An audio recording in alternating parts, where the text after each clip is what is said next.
Some women get stood up at restaurants. Ava Marlowe got recruited into a criminal empire instead. One freezing Chicago night, a dangerous man with tattooed hands sat down uninvited at her table and asked her to pretend to be his wife for exactly 1 hour, or armed men watching from across the room would turn the evening deadly. She said yes without understanding what that single choice would cost her. By the time Ava realized the temporary performance had become permanent, she was already standing inside a world where love meant survival and walking away meant dying. Want to see how far one dinner can destroy your entire life? Hit that like button, drop your city in the comments below, and follow this story to the end, because what happens next will leave you breathless. Us. The text message arrived at 7:43 on a Thursday evening, while Ava Marlowe sat trapped in afternoon traffic staring at brake lights that stretched toward the Chicago skyline like a ribbon of defeated hope. This isn't working anymore. I'm sorry. Take care of yourself. 7 words. 3 years of carefully maintained relationship reduced to a text message Marcus probably composed while sitting at his desk pretending to review spreadsheets. Ava's hands tightened around the steering wheel until her knuckles went white against the leather. She didn't cry. Couldn't. The humiliation felt too large and too small simultaneously, a feeling that started in her chest and spread outward until her entire body felt numb and disconnected.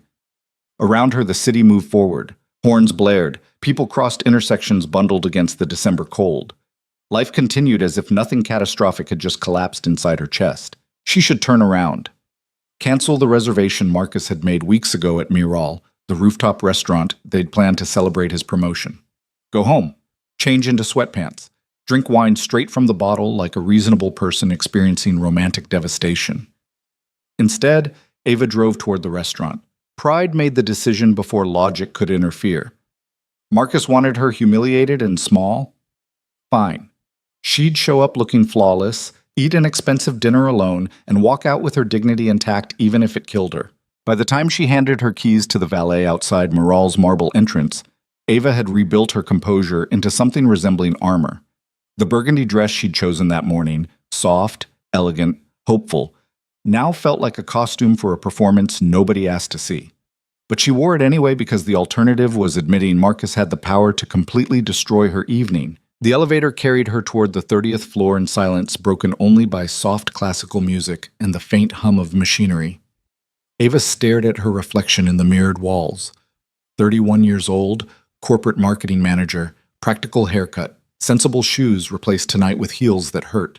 A woman who had spent 3 years waiting for a man to notice her the way he noticed his career. The doors opened onto understated luxury. Miral occupied the entire top floor, all floor-to-ceiling windows overlooking the glittering chaos of Chicago's downtown grid. Candlelight flickered across white tablecloths. Jazz drifted through the space like expensive perfume. Couples leaned toward each other across intimate tables, hands touching, wine glasses catching the light, everyone radiating the kind of effortless romance Ava had foolishly believed she'd be experiencing tonight. The hostess, a young woman with perfect posture and a smile that never quite reached her eyes, greeted her with professional warmth. Good evening. Do you have a reservation? Marlowe. Table for 2. Ava's voice came out steady. Good. Of course. Right this way. The table sat beside the windows with a perfect view of the city sprawling beneath them like a galaxy made of glass and ambition. Ava slid into the chair facing outward so she could watch the skyline instead of the empty seat across from her. Will anyone be joining you this evening? The hostess adjusted the second place setting with practiced efficiency. No. Ava forced brightness into her tone. Change of plans.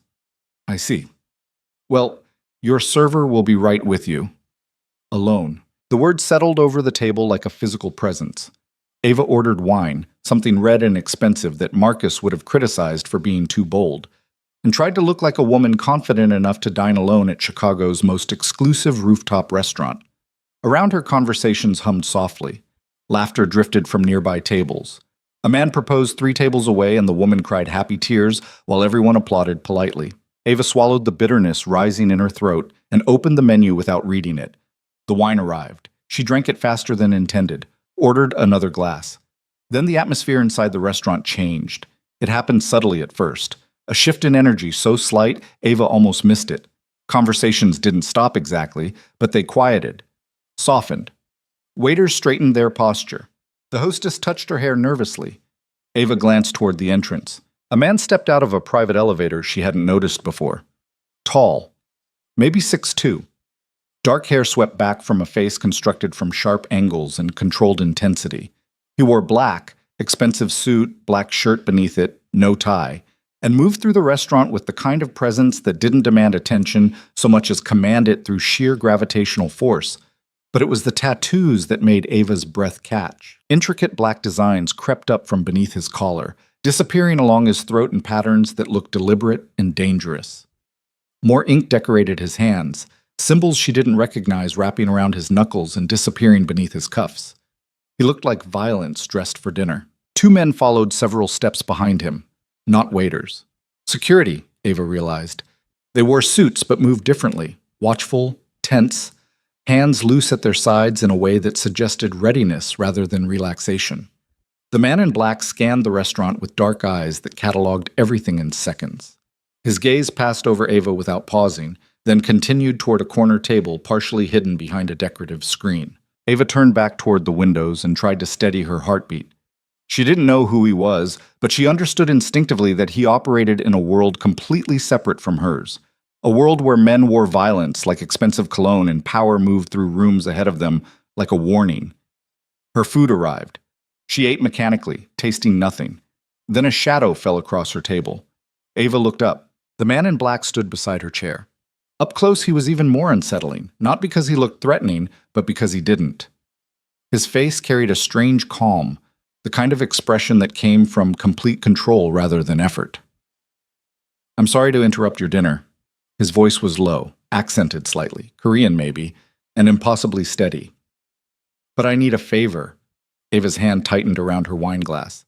"I think you have me confused with someone else." "No confusion." He pulled out the empty chair across from her and sat down without asking permission. The movement was smooth, casual, as if sitting uninvited at a stranger's table was something he did regularly. "3 men near the entrance have been watching me since I arrived. They're waiting to see if I'm here alone." Ava's pulse kicked up. "I don't understand what that has to do with me. For the next hour, I need you to pretend to be my wife." The words landed between them like something physical. Ava stared at him. "You're joking." "I'm not." His eyes never left hers, dark, steady, completely serious. "Those men won't approach if they believe I'm here with someone. It changes the calculation, makes the risk too complicated." "Risk of what?" "Violence." He said it simply, without drama. "Probably not here. Too public. But they'll follow me when I leave. That becomes significantly more difficult if I appear to be with a companion." Ava's mind spun. This couldn't be real. Men didn't walk into upscale restaurants and recruit random women into elaborate performances involving criminal surveillance. That happened in movies, not in real life. Not to marketing managers eating dinner alone because their boyfriends dumped them via text message. "You're insane," she said finally. "Possibly." Something that might have been amusement flickered across his face. "But you're also sitting here alone looking like someone recently had their evening ruined. We can help each other." "How does pretending to be your wife help me?" "Because for 1 hour, you won't be the woman eating dinner by herself. You'll be the woman having an interesting night." He leaned back slightly, relaxed but attentive. "And when this is over, I'll make sure you get home safely. No harm. No obligation afterward." Ava should have said no, should have called security, demanded he leave, made a scene loud enough that management would remove him immediately. Instead, she found herself asking, "What's your name?" "Jin Hei Jin." "I'm Ava." "I know." He gestured subtly toward her wine glass. "You ordered the Chateauneuf du Pape." "Good choice." "Most people here go for the Cabernet because it's safer." Despite everything, Ava almost smiled. "You've been watching me." "I've been watching everyone, occupational habit." He flagged down a passing waiter without looking away from her. "Another bottle of the same wine for the table, please." The waiter nodded and disappeared. Ava pressed her palms flat against the tablecloth. Her heart hammered against her ribs, but her voice came out steady when she spoke. "If I do this, pretend to be your wife for an hour, what exactly does that involve?" "Conversation. Dinner. Act like we know each other well enough to be comfortable in silence." Jin's expression didn't change, but something shifted in his eyes. a flash of something human beneath the controlled surface. The goal is mundane believability. We're not performing a dramatic love story. We're two people who've been married long enough that dinner together doesn't require constant entertainment. That's specific. I've had practice observing people. The wine arrived. Jin poured for both of them with the kind of precise efficiency that suggested he'd done everything in his life with similar attention to detail. He lifted his glass slightly. Not a toast, just acknowledgement. Ava lifted hers and drank. It was good wine. Better than good. The kind of bottle she'd never buy for herself because the price would make her feel guilty for weeks afterward. "So," she said carefully, "are you going to tell me what you do that results in armed men watching you in public restaurants?" "No? That's honest." "You didn't ask me to lie." "Fair point." Ava set down her glass. Outside the windows, Chicago glittered like broken glass scattered across black velvet. "How do I know you're not the dangerous one? Maybe those men are cops. Maybe you're the person they're trying to arrest. If I were someone the police wanted badly enough to surveil during dinner, they wouldn't be sitting quietly at the bar." Jin's voice remained calm, factual. "They'd have uniforms outside and probable cause to detain me before I finished my first course." "So you're a criminal." "I didn't say that." "You didn't deny it either." "True." He studied her for a moment with an intensity that felt like being examined under a microscope. "Does that bother you?" Ava considered the question. The smart answer was yes. The safe answer was yes. But sitting across from Jin Haejin in her burgundy dress meant for a man who couldn't even break up with her face to face, Ava discovered that safety wasn't particularly interesting anymore. "Ask me again in an hour," she said. Jin's mouth curved into something that wasn't quite a smile, but suggested he found her answer acceptable. They ordered food. Ava chose something she wouldn't normally pick. Duck breast with cherry reduction, wild mushrooms, microgreens she couldn't identify. If tonight was already surreal, she might as well commit fully to the absurdity. Jin ordered in Korean to the waiter who appeared beside their table without being summoned. The conversation was brief, efficient, and conducted in a tone that suggested authority rather than arrogance. When the waiter left, Ava raised an eyebrow. "Do they always bring you a Korean-speaking server?" "I own part of this restaurant." "Of course you do." "The chef is an old friend. He specializes in fusion cuisine, traditional Korean techniques applied to French ingredients." Jin leaned back slightly, one hand resting on the table between them. "Most people come here for the view and the social status. Very few come for the actual food." "Which category do I fall into?" "Neither. You came here to prove something to yourself." The accuracy of that statement hit harder than Ava expected.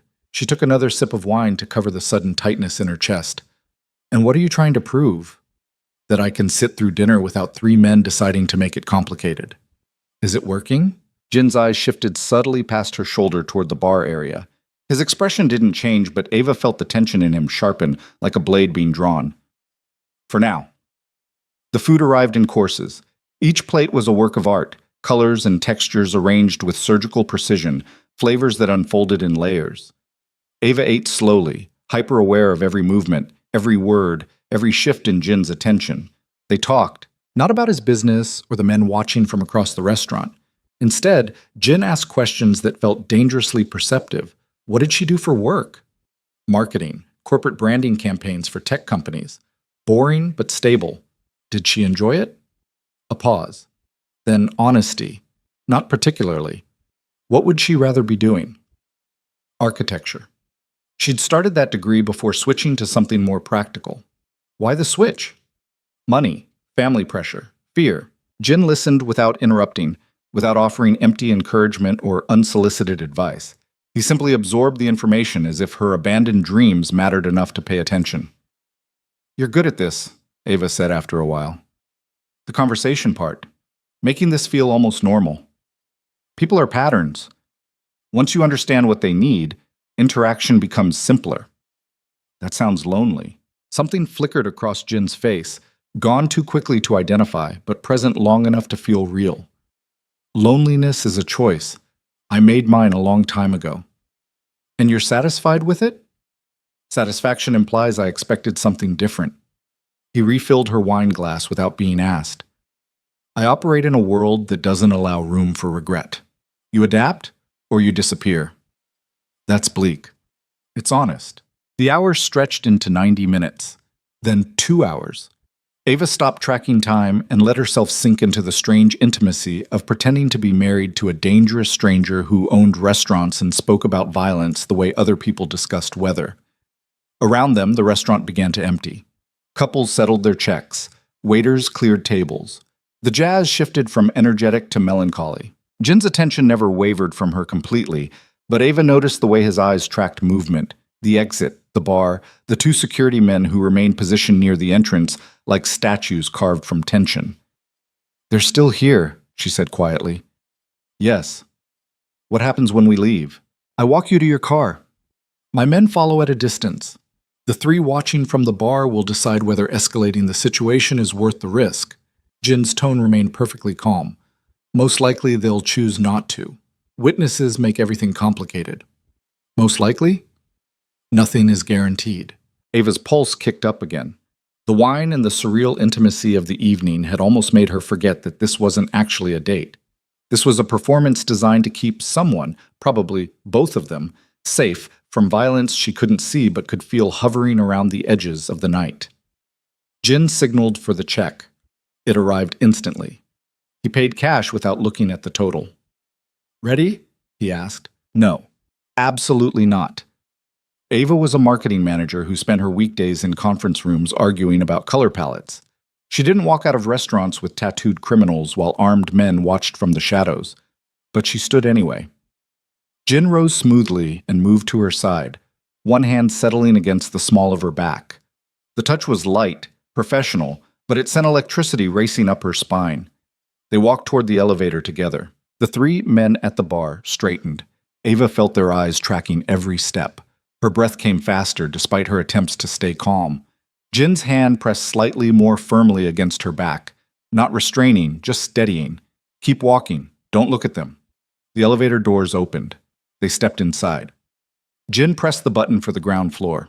As the doors slid shut, Ava caught a final glimpse of the three men. One of them pulled out a phone. The others stood slowly, adjusting jackets that probably concealed weapons.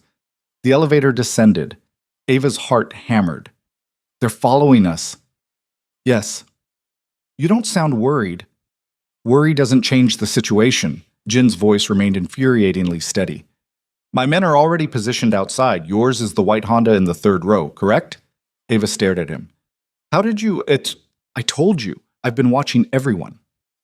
The elevator reached the ground floor. The doors opened onto the marble lobby.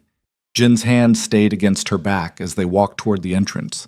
Outside, the December night had turned brutal, wind screaming between buildings, freezing rain turning the sidewalks slick and dangerous.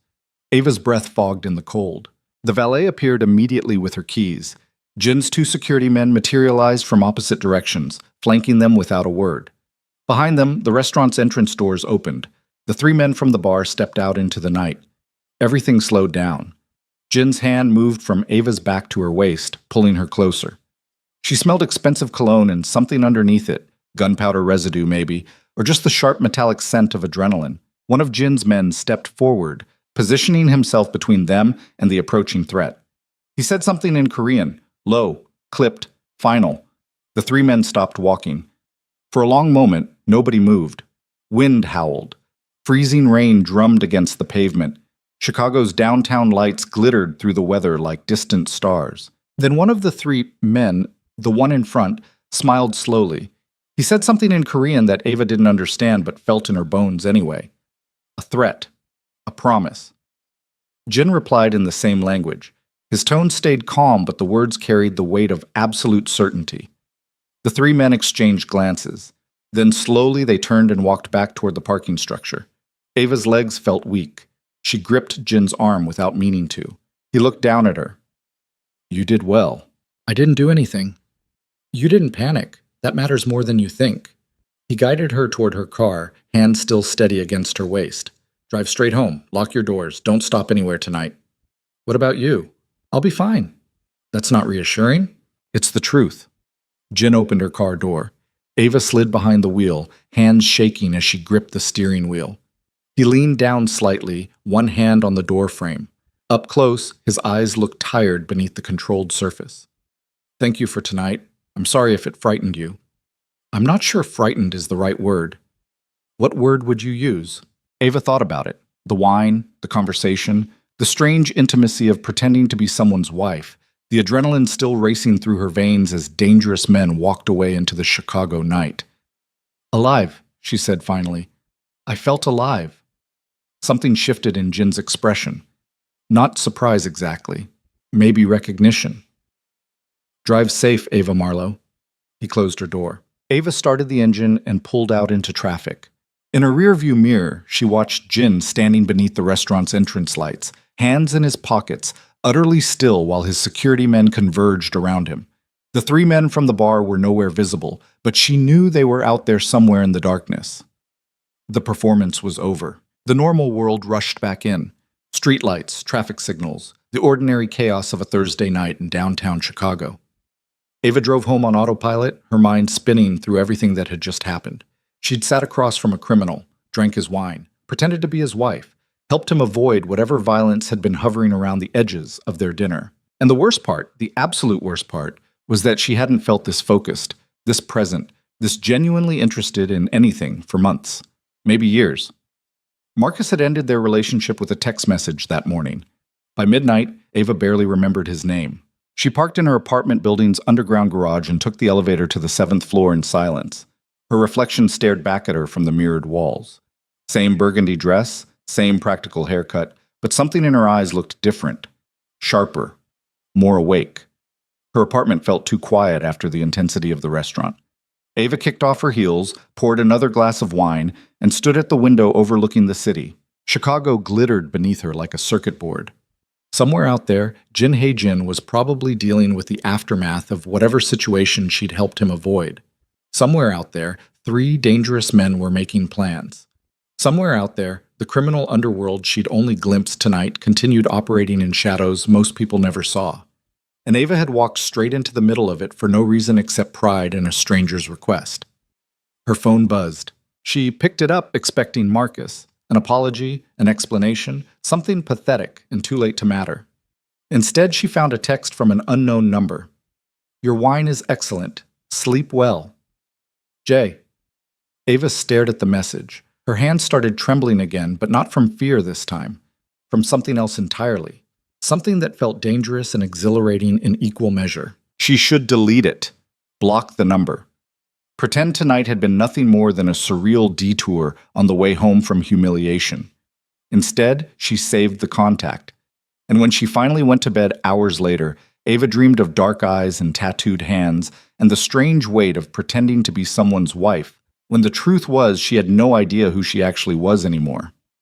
3 days later, a single white orchid appeared on her desk at work. No note, no explanation, just perfect white petals in a slim glass vase sitting beside her computer monitor when she arrived Monday morning.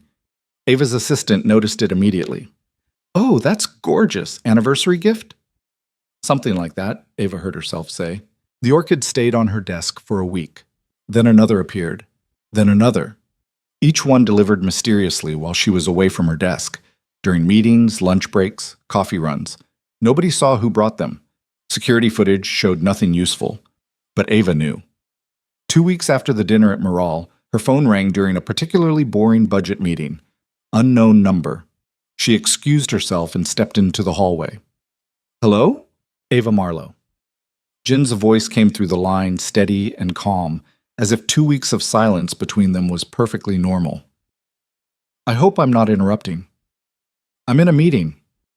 I'll be brief. Have dinner with me Friday night, 8 o'clock. I'll send a car. Ava's pulse kicked up. That sounds like an order, not an invitation. It's a request, one you can refuse. A pause.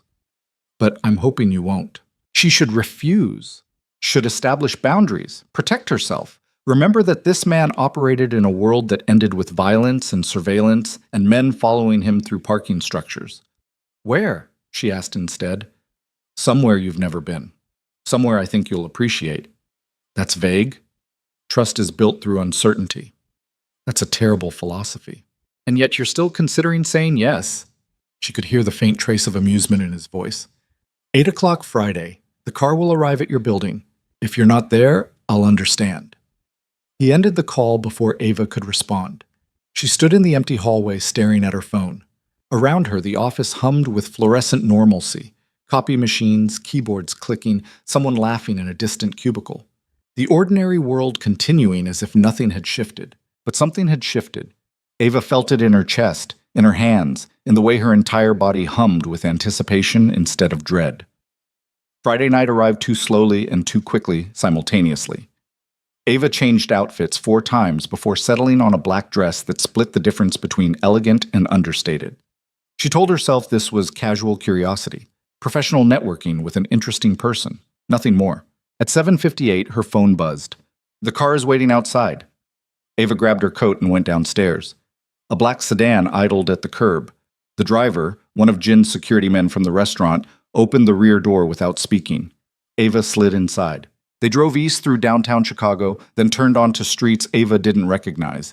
Industrial areas, warehouses, graffitied walls and chain-link fences. Not dangerous exactly, but far from the polished neighborhoods she usually occupied. The car stopped in front of an unmarked metal door beside a loading dock. The driver opened her door. "Second floor, knock twice." Ava stepped out into the cold night air. The sedan pulled away immediately, leaving her alone in the empty street. She climbed the exterior stairs and knocked twice on a scarred metal door. It opened. Jin stood on the other side wearing dark jeans and a black sweater that made the tattoos on his hands stand out sharply. He looked more dangerous here than he had in the restaurant. No expensive suit to soften the edges, just raw presence and controlled intensity. "You came," he said. "You sent a car. You could have refused." "I could have." Ava stepped inside. The space beyond the door opened into a massive loft, exposed brick, industrial windows, warm lighting that spilled across polished concrete floors. A single table sat in the center surrounded by mismatched chairs. Food covered the surface in casual abundance. Korean dishes she didn't recognize, wine bottles already opened, candles flickering in mason jars. It looked nothing like Miral's polished luxury. It looked like someone's home. "Who else is coming?" Ava asked. "No one. Just us." "You cooked all this?" "The chef from Miral owed me a favor." Jin closed the door behind her. "And I wanted to talk somewhere private, somewhere nobody would be watching." "Should I be worried?" "You're always worried. That's why you're still standing near the exit." He moved toward the table without rushing. "Sit. Eat. Ask me questions you didn't feel comfortable asking in public." Ava followed slowly. Everything about this felt deliberate. The location, the privacy, the casual intimacy of a dinner table set for 2 in an industrial loft far from anyone who might interrupt. She sat across from him. Jin poured wine and began serving food onto her plate without asking what she wanted, somehow knowing exactly which dishes to combine. "How do you know what I like?" Ava asked. "I pay attention." "That's unsettling. Most true things are." He sat down across from her. "You're wondering why I invited you here. You're wondering what I want from you. You're wondering if tonight ends differently than it began. You really do notice everything. It's not observation, it's pattern recognition. People ask the same questions in different ways." Jin picked up his wine glass but didn't drink. "The answer is simple. I wanted to see you again, without the performance, without the pretense of protection or favors owed. Just dinner, conversation, possibility." "Possibility of what?" "That's what we're here to find out." They ate. The food was incredible. Complex flavors, perfect textures, each dish telling a story Ava didn't have the cultural context to fully understand, but appreciated anyway. And they talked.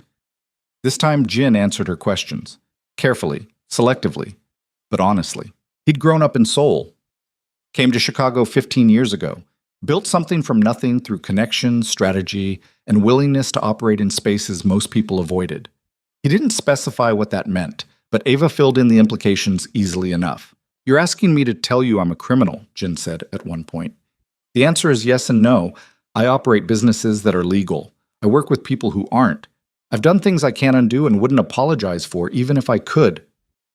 "Why are you telling me this?" "Because if you're going to keep seeing me, you deserve to understand what that means." "And what does it mean?" Jin set down his fork. His eyes met hers directly. "It means sometimes men watch from across restaurants. It means my phone rings at 3 in the morning and I have to leave without explanation. It means there are parts of my life I can never share completely. It means dating me, if that's what this becomes, will always carry an element of danger you didn't choose." That's quite a sales pitch. I'm not trying to sell you anything. I'm trying to be honest. He leaned back slightly. You're not someone who fits into my world easily, Ava. You're normal, stable. You probably haven't broken a significant law in your entire life. Getting involved with me changes that. Then why invite me here? Because I haven't been able to stop thinking about you since you sat across from me at Miral and pretended to be my wife, like it was the most natural thing in the world. His voice stayed calm, but something underneath it felt raw. Because when you said you felt alive that night, I recognized something in you I haven't seen in anyone else. Because for the first time in a very long time, I wanted something I can't control or calculate or predict. The confession settled between them like something fragile. Ava's hands tightened around her wine glass. Every rational part of her brain screamed warnings. This was dangerous, reckless, the kind of decision that couldn't be undone once she made it. But sitting across from Jin in the candlelight, watching him strip away the controlled exterior to show her something real, Ava realized she'd already made the decision weeks ago when she'd saved his number instead of deleting it. I want to see you again, she said quietly. Jin's expression didn't change, but something in his eyes shifted. Relief, maybe, or recognition. Then we'll figure it out, he said, together. The night stretched on. They talked until the candles burned low and the wine bottles emptied. Jin told her about the restaurant business, about the careful balance between legitimate ventures and the underground economy that funded them. Ava told him about her abandoned architecture degree, about the frustration of spending years in corporate marketing when she'd once wanted to design buildings. Around 2 a.m, Jin walked her back downstairs. The same sedan waited at the curb. This isn't goodbye, he said. No? No, this is the beginning of something neither of us fully understands yet. He opened the car door for her. Sleep well, Ava Marlowe. She slid into the back seat. As the car pulled away, Ava looked back through the rear window. Jin stood beneath the streetlight, hands in his pockets, watching her leave. And for the first time since Marcus had destroyed her carefully constructed life with 7 words, Ava felt like maybe the destruction had been necessary. Maybe some things needed to fall apart before they could become something better. The car drove through empty Chicago streets while Ava stared out at the city and wondered exactly how much danger she'd just invited into her carefully ordered existence. She was about to find out. The weeks that followed felt like living inside someone else's life. Ava went to work, attended meetings, responded to emails, smiled at colleagues who asked about her weekend. But underneath the corporate routine, everything had shifted into a strange double exposure. The ordinary world layered over something darker, more dangerous, infinitely more compelling. Jin called at unpredictable hours, sometimes late at night when she was already in bed, his voice low and tired. Sometimes during her lunch break with an invitation she couldn't refuse. The pattern felt deliberate, calculated to keep her slightly off balance, constantly aware of him even when he wasn't physically present. They had dinner 3 more times over 2 weeks, never at the same place twice. Once at a private dining room hidden behind a noodle shop in Chinatown, where armed men stood outside the door and Jin conducted business in 3 languages while she ate soup that tasted like someone's grandmother had been cooking it for 50 years. Once at his loft again, where he cooked this time, simple food, rice, and grilled fish and vegetables cut with surgical precision, while telling her about growing up poor in soul and learning early that survival meant adapting faster than everyone around you. Once at an upscale wine bar where they sat in a corner booth, and he taught her how to identify people carrying concealed weapons by the way they moved through crowded spaces. By the end of the night, Ava had correctly spotted 4 of them. "You're a quick study," Jin said, refilling her glass. "Or you're turning me paranoid." Paranoia is just pattern recognition applied to danger. He watched her over the rim of his wine glass. Most people go through life completely unaware of the violence happening around them constantly. You're starting to see it. That's not paranoia. That's clarity. I'm not sure I wanted clarity. Too late now. He was right. Ava had crossed some invisible threshold and couldn't find her way back to comfortable ignorance anymore. She noticed things now. The way certain restaurants had back exits that stayed unlocked, the way Jin's security men positioned themselves with clear sightlines to entrances, the way conversations stopped when he walked into rooms. But she also noticed other things. The way Jin listened when she talked, fully present, asking follow-up questions that proved he'd actually absorbed what she'd said.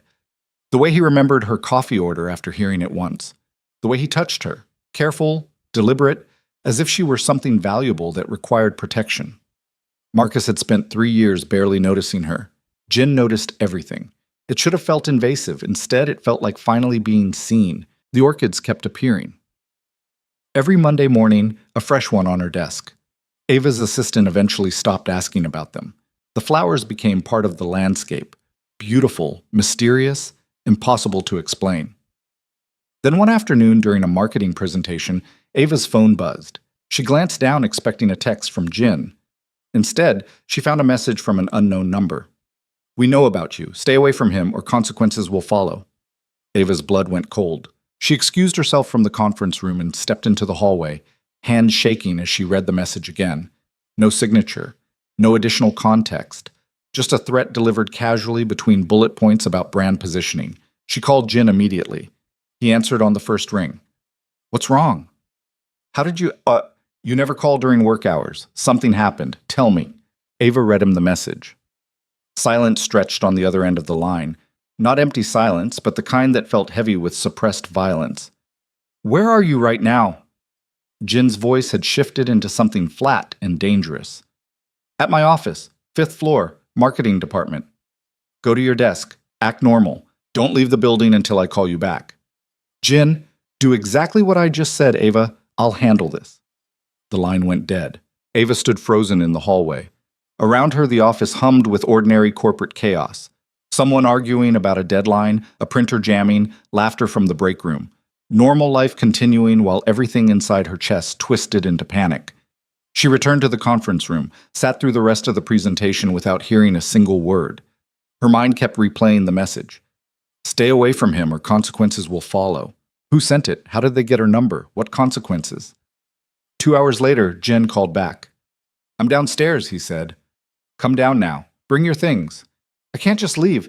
"Yes, you can. Tell them it's a family emergency." Ava grabbed her coat and bag, invented a lie about her mother having a fall, and took the elevator down to the lobby. Through the glass entrance doors, she saw the black sedan idling at the curb. Jin stood beside it wearing dark jeans and a leather jacket, looking completely out of place against the sterile corporate architecture. She pushed through the doors. Cold February air hit her face. Jin opened the car door. "Get in." "Where are we going?" "Somewhere we can talk without anyone listening." His expression was unreadable, but his jaw was tight. "Please, Ava, just get in the car." She got in. They drove in silence through downtown traffic. Ava watched buildings slide past the window while her pulse hammered in her throat. Jin sat beside her, one hand resting on his thigh, the other holding his phone. He typed something rapidly in Korean, sent it, then set the phone down and finally looked at her. "I'm sorry," he said. "For what?" "For not anticipating this. For underestimating how quickly people would notice you. For putting you in danger." He rubbed his face, the first crack in his composure Ava had ever witnessed. "I should have been more careful."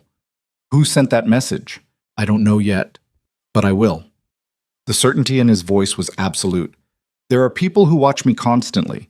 Rivals, competitors, men looking for leverage or weakness. Normally they focus on business assets, money, territory, connections. But you're different. Because I'm not part of your world. Because you matter to me in ways business assets don't." Jin turned toward her fully. "That makes you vulnerable. And in my world, vulnerability is the most dangerous thing you can be." Ava's hands were still shaking. She pressed them flat against her thighs. "What happens now?" "Now we make sure you're protected. Security outside your apartment building. Escorts to and from work. Someone watching you at all times until I identify who sent that message and eliminate the threat." Eliminate. Handle. Remove. Make very clear that touching you results in consequences they won't survive. His voice stayed calm, but underneath it, Ava heard something cold and lethal. "I won't let anyone hurt you because of me. Maybe I should just stop seeing you." The words came out before Ava could stop them. Logical. Practical. The smart solution to a dangerous problem. Jin looked at her for a long moment. "Is that what you want?" "I don't know what I want." Her voice cracked. "A month ago, I was a normal person with a boring job and a mediocre boyfriend. Now I'm getting anonymous death threats and sitting in a car with armed security driving me to some undisclosed location. This isn't my life, Jin. This is your life, and I don't know if I can—" She stopped. Couldn't finish the sentence because finishing it meant admitting she was terrified. "I understand," Jin said quietly. If you want to walk away, I won't stop you. I'll make sure you're protected regardless. The threat will be handled. Your life will return to normal. We'll pretend the last month never happened. That's not possible. No. But we can try. He reached over and took her hand, the first time he'd touched her with something like hesitation. Or you can stay. Let me protect you properly. Stop pretending this is temporary and admit we're already past the point where walking away is simple. Ava stared down at their joined hands. His knuckles were tattooed with symbols she still didn't understand. His palm was rough with old scars. Everything about him spoke of violence and control and a world she'd spent 31 years successfully avoiding. But his hand was also warm, steady, anchoring her when everything else felt like it was spinning apart. I need time to think, she whispered. Take all the time you need. But you're staying somewhere safe tonight while I handle this situation. The car pulled into an underground parking structure. Ava didn't recognize the building. They took an elevator to the 15th floor in silence. Jin led her down a hallway to an unmarked door, pressed his thumb against a biometric lock, and ushered her inside. The apartment was stunning. Floor-to-ceiling windows overlooking the Chicago River, minimalist furniture in blacks and grays, art on the walls that looked expensive and deliberately chosen. Everything immaculate, everything controlled. This is yours? Ava asked. One of several properties I maintain. Jin set her bag down near the entrance. No one knows about this location except my immediate security team. You'll be safe here. How long? 48 hours, maybe less. He moved toward the kitchen, opened the refrigerator, checked its contents with the efficiency of someone conducting an inventory. There's food, wine. The entertainment system is voice-activated. Don't open the door for anyone except me or the man who drove us here. His name is Min Jun. If someone else knocks, use the panic button beside the bed. Armed response arrives in under 2 minutes. You've done this before. Protected people? Yes. How many of them survived? Jin turned to face her. For the first time since she'd met him, he looked genuinely tired, not physically exhausted, but emotionally stripped down to something raw. All of them survived the external threats. Not all of them survived being close to me long term. What does that mean? It means proximity to me comes with a cost. Some people pay it willingly. Some people realize too late that the price was higher than they understood. He crossed back toward her, stopping just outside comfortable touching distance. I'm giving you an honest chance to calculate that cost before you're in too deep to leave cleanly. Maybe I'm already in too deep. Maybe, but you deserve the choice anyway. He left before Ava could respond. The door closed with a soft click. The biometric lock engaged with a mechanical hum.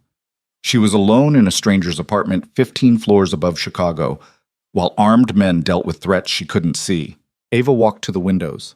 The city spread out beneath her, gray river, skeletal bridges, buildings climbing toward a clouded sky.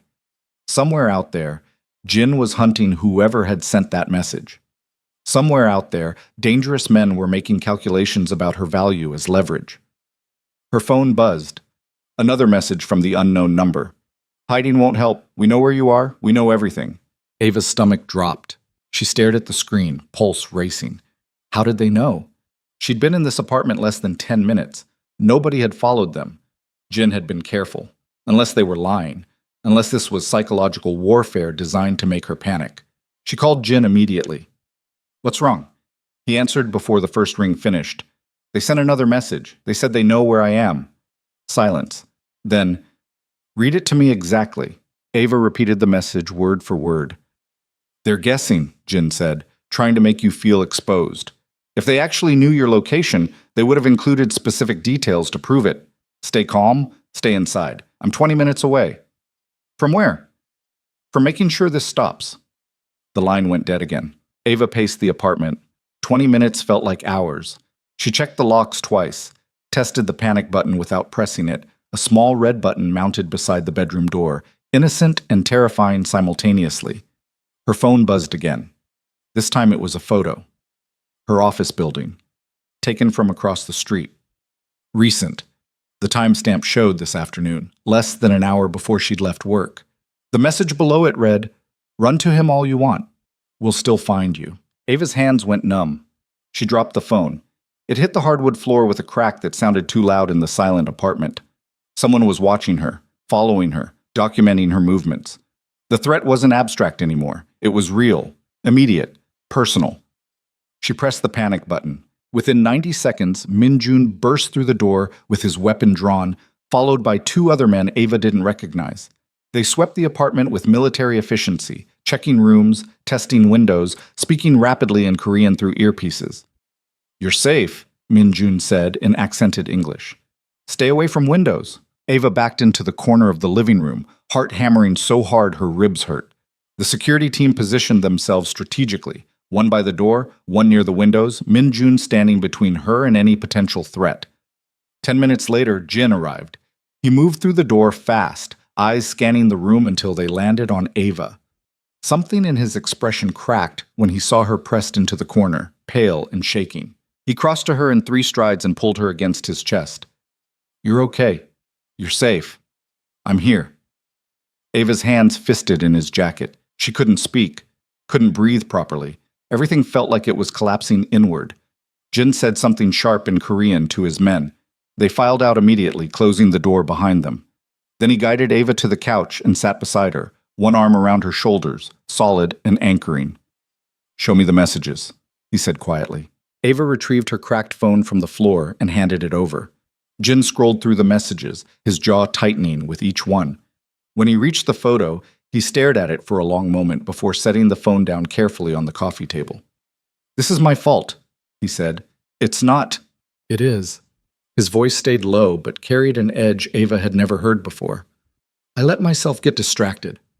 I wanted something normal for once in my life, and I stopped being as careful as I should have been, and now you're paying for my mistake." "Who's doing this?" "I don't know yet, but I have theories." Jin ran his hand through his hair, the first genuinely uncontrolled gesture she'd seen from him. "There are 3 organizations in Chicago that would benefit from destabilizing my operations. 2 of them I have arrangements with. The 3rd has been testing boundaries for months. This feels like their methodology." "What are you going to do?" "End it." The certainty in his voice was absolute, permanently. "What does that mean?" Jin looked at her directly.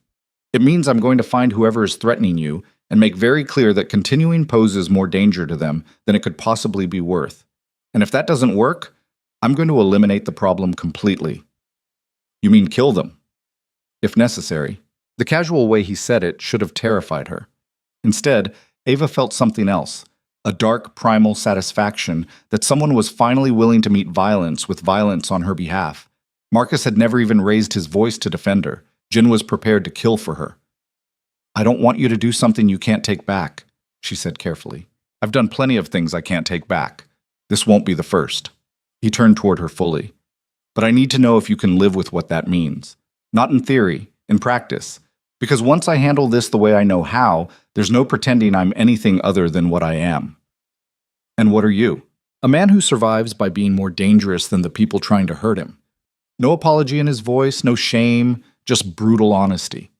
"I'm not redeemable, Ava. I'm not secretly noble underneath the violence. This is who I am. The only question is whether you can accept that." Ava thought about the last month, the dinners, the conversations, the way Jin had slowly opened parts of himself she suspected nobody else ever saw.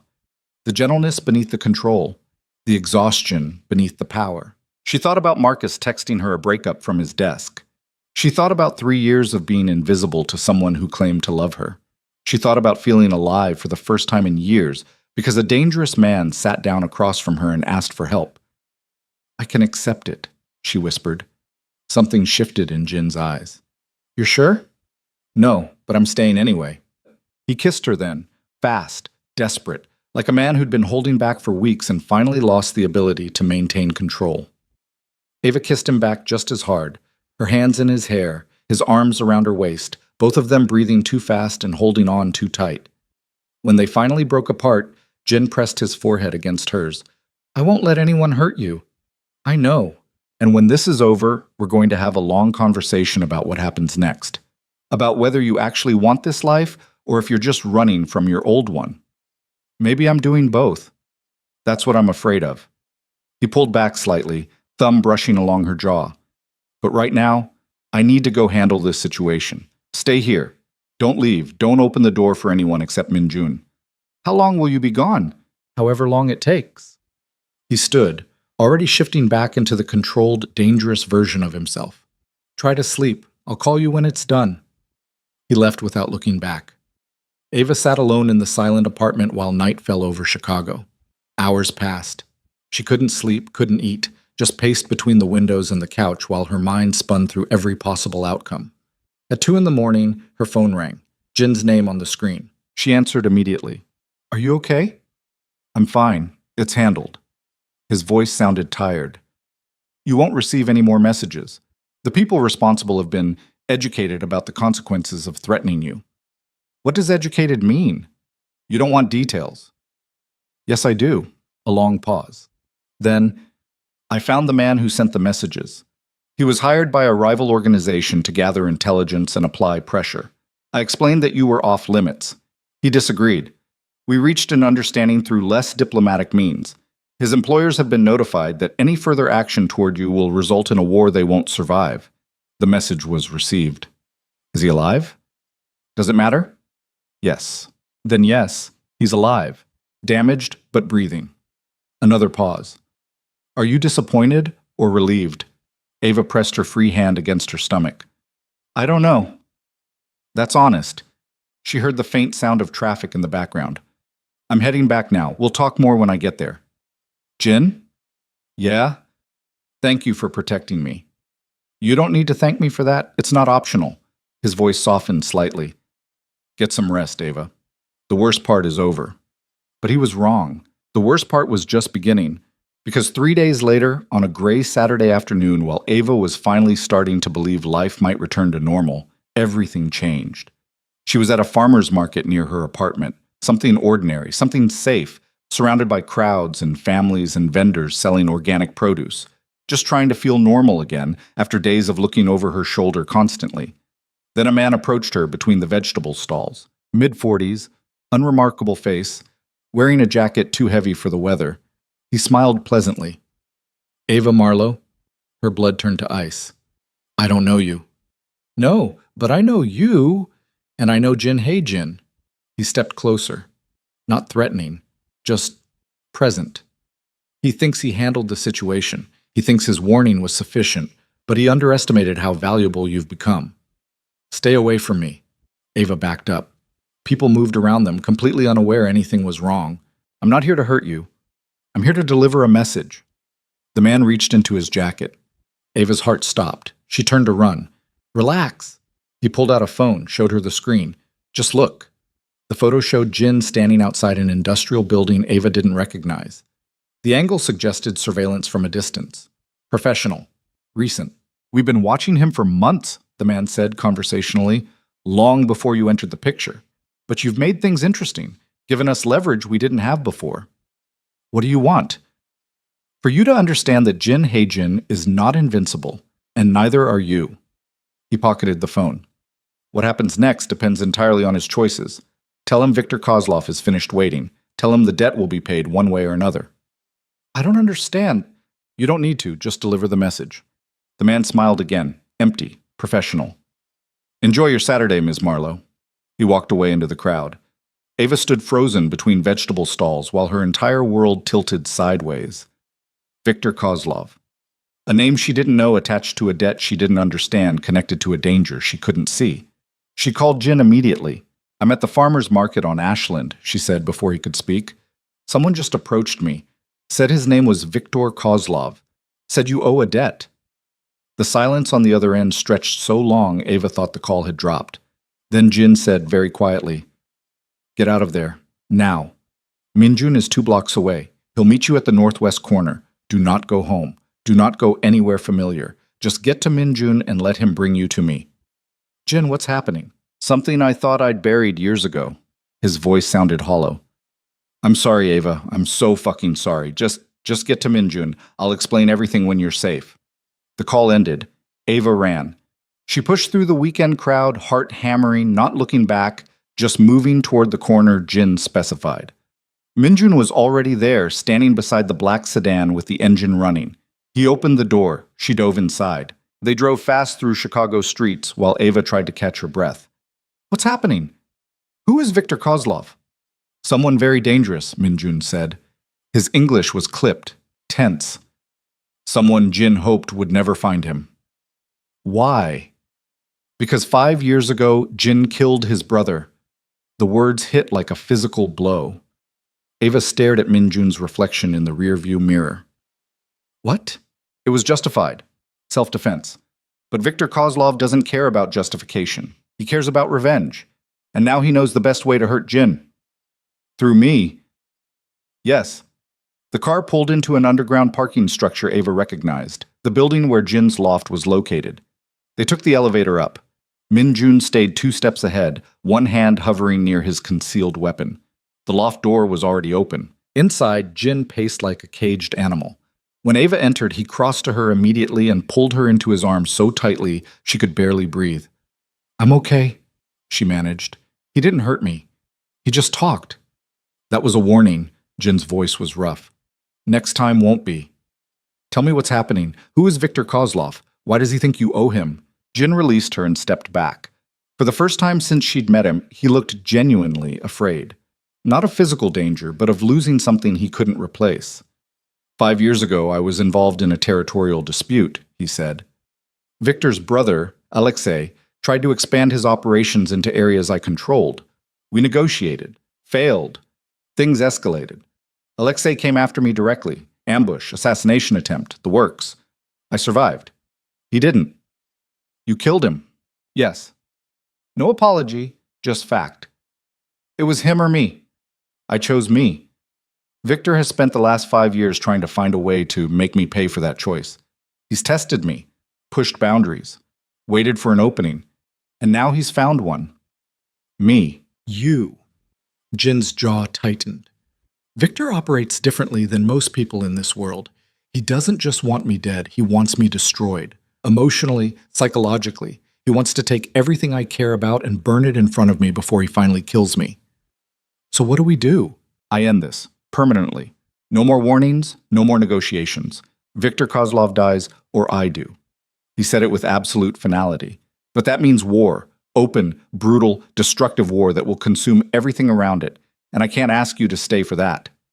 Ava's throat tightened. You're telling me to leave.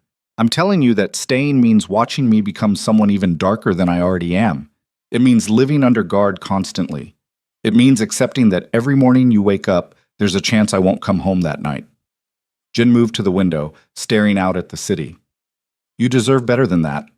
You deserve normal, safe. A life that doesn't involve checking over your shoulder constantly or wondering if the man you're sleeping with will survive the week. And what if I don't want normal? Then you're insane. He turned back toward her. But I already knew that. Anyone sane would have run the night I sat down at your table. Ava crossed to him slowly.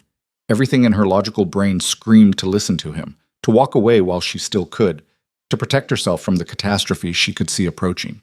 But when she reached Jin, she took his face between her hands and forced him to look at her directly. I'm staying, she said. Ava, I'm staying. Firmer this time. I don't care about normal. I don't care about safe. I care about you. And if you're going to fight Viktor Kozlov, then I'm going to be here when you come home. Not because I'm insane, because I choose this. I choose you, whatever that costs. Something broke in Jin's expression. Relief and fear.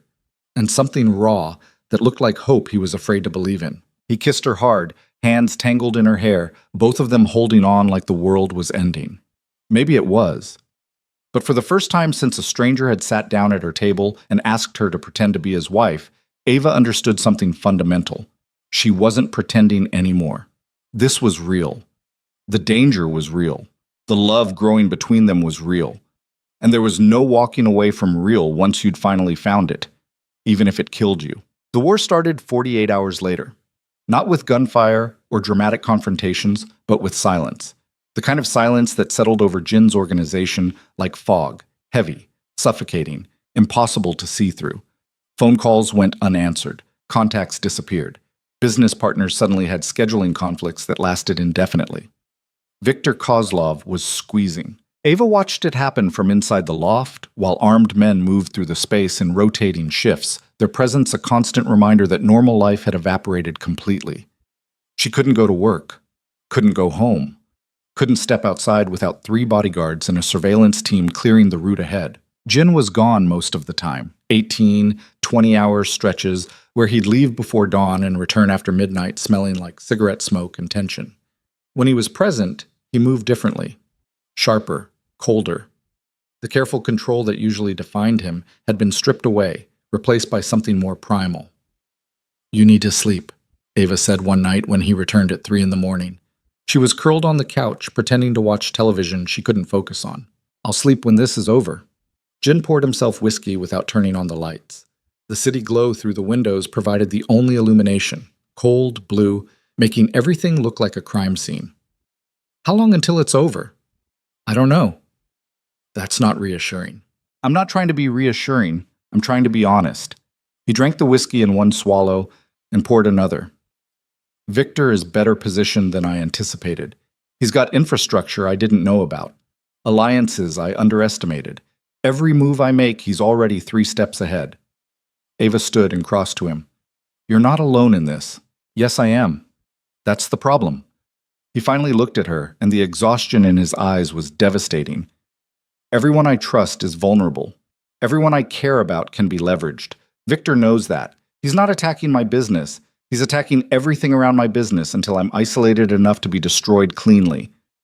So what do we do? You don't do anything. You stay here. You stay safe. And I figure out how to kill Viktor Kozlov before he kills everyone I've ever given a damn about." The brutality of the statement should have shocked her. Instead, Ava just felt tired. This was the reality now. Not dinners and wine and careful conversations. Just survival measured in days, hours, breaths. She took the whiskey glass from Jin's hand and set it down. Then she pulled him toward the bedroom without speaking. He followed, moving like someone whose body was on autopilot while his mind worked through scenarios that all ended badly. They lay in bed together fully clothed, Ava's head on his chest, his arm around her shoulders. Both of them staring at the ceiling while Chicago hummed outside the windows. "I used to think I understood danger," Ava said quietly. "I thought it was something you could see coming and avoid if you were smart enough." "It's not." "No, it's everywhere, constant. You just learn to live with it pressing against you constantly until you forget what it felt like to breathe without weight on your chest."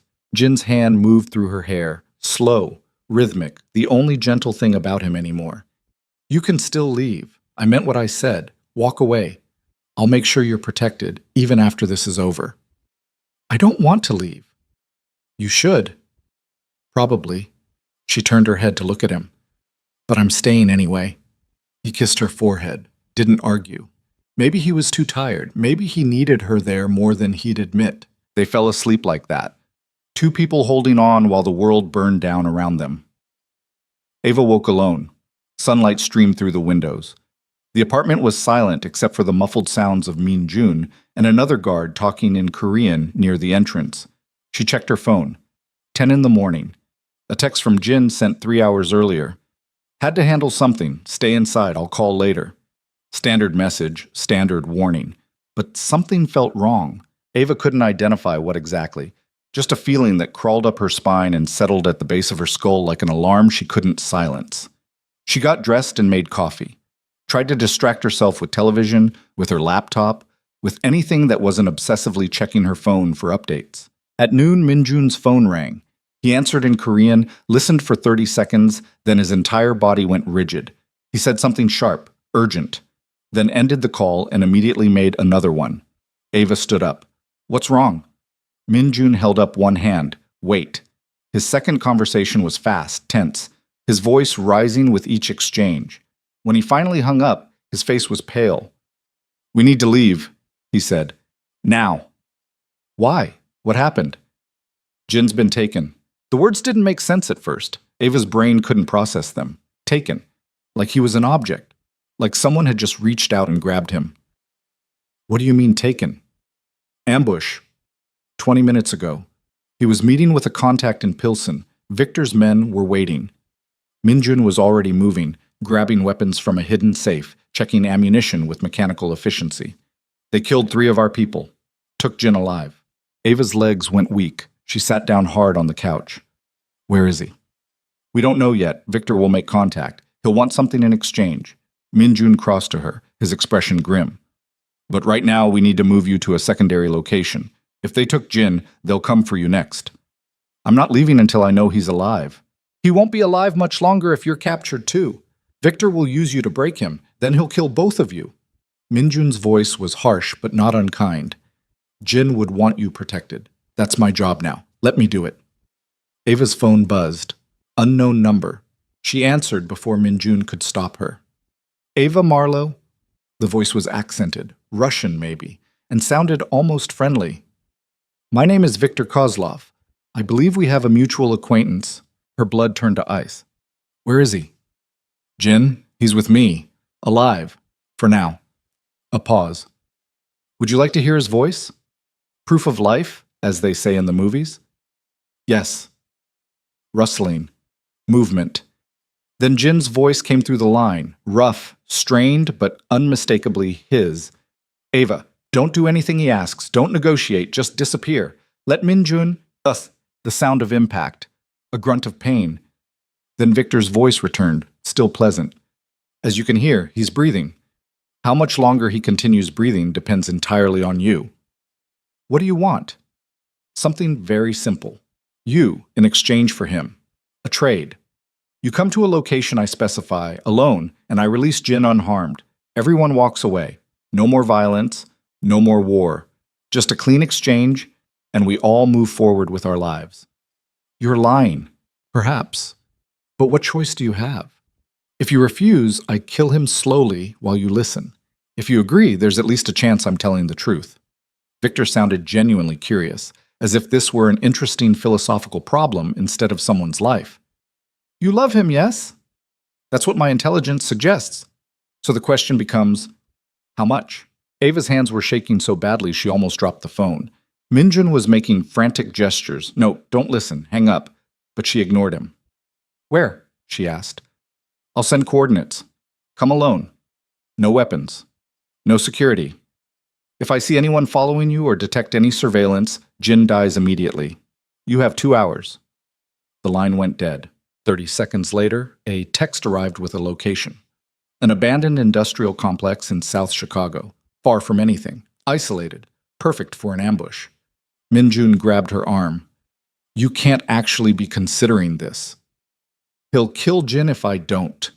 He'll kill both of you if you do. This is a trap, Ava. Victor doesn't make deals, he eliminates threats. You walking into that building means 2 bodies instead of 1. So what's the alternative? I hide here while they torture him to death? The alternative is we mount a rescue operation. We have resources, contacts, ways of finding people who don't want to be found. Minjun's grip tightened, but that takes time. Time we won't have if you get yourself captured trying to be heroic. Ava pulled her arm free. I'm not trying to be heroic. I'm trying to keep him alive. By sacrificing yourself? If necessary. That's not what he would want. I don't care what he wants. I care that he's breathing at the end of this. She grabbed her coat. You can either help me or stay out of my way, but I'm going. Minjun stared at her for a long moment. Then he swore viciously in Korean and pulled out his phone. I'm calling for backup, long-range surveillance. They won't be close enough for Victor to detect, but they'll have eyes on the location. Fine. And you're wearing a tracker, non-negotiable. Fine. He disappeared into another room and returned with a small device, barely larger than a button. He pressed it against her skin just below her collarbone. It adhered instantly, invisible under her shirt. If something goes wrong, we'll know where you are. His expression was grim. Though by the time we reach you, it might already be too late. I'll take that risk. The drive to South Chicago took 40 minutes through afternoon traffic that felt deliberately designed to torture her. Every red light, every slow-moving truck, every second stretched into an eternity, while Ava's mind spun through worst-case scenarios. Victor would kill her immediately. Victor would use her to torture Jin before killing them both. Victor would keep them alive for days, extracting maximum suffering before finally ending it. None of the scenarios ended well, but there was no other choice. Not really. Ava had already made her decision weeks ago when she'd chosen to stay. When she'd chosen Jin over safety, over normal, over the ordinary life she'd been living before he sat down at her table and changed everything. The industrial complex appeared ahead, massive, decaying, surrounded by chain-link fencing and warning signs about structural instability. Ava parked where the text message instructed and got out. The silence was absolute. No traffic sounds, no voices, just wind moving through broken windows and rust-stained metal. She walked toward the main building. The door hung open, darkness beyond it. Ava stepped inside. Her eyes adjusted slowly. The space was enormous. A former factory floor, equipment long since stripped out, leaving only concrete columns and scattered debris. Light filtered through holes in the ceiling, creating irregular patterns across the ground. "Very brave of you to come alone," Victor's voice echoed from somewhere deeper in the building. "Or very stupid. I haven't decided which yet." "Where's Jin?" "Nearby, watching. I wanted him to see this part." Footsteps approached from behind a concrete column. Viktor Kozlov emerged into the light, tall, gray-haired, wearing an expensive suit that looked absurd in the industrial decay. He smiled. "You're prettier than the photograph suggested. I'm not here for compliments. You said you'd trade, me for him. Let's do it." So direct. Americans always want to rush through the important moments. Victor circled her slowly, hands clasped behind his back. "Tell me something. Do you understand who Jin Hae-jin really is? Not the romantic version, not the dangerous man with hidden depths. The actual person beneath the performance." "I know who he is. Do you? Did he tell you about Seoul? About the things he did before he came to Chicago? About the bodies he left behind when he decided to start fresh?" Victor's voice stayed conversational, almost friendly. "Jin is very good at making people believe he's something more than a killer, but that's all he is. That's all he's ever been. And you've fallen in love with a lie. You don't know anything about us." "I know everything about you, Ava Marlowe. 31 years old, corporate marketing manager. Boring life interrupted by a chance encounter that felt like fate." He stopped circling, standing directly in front of her. "I know you're here because you think love conquers all, that your sacrifice will mean something, that somehow this ends with both of you walking away. I'm here because you said you'd let him go, and you believed me." Victor laughed, a cold, sharp sound that echoed through the empty space.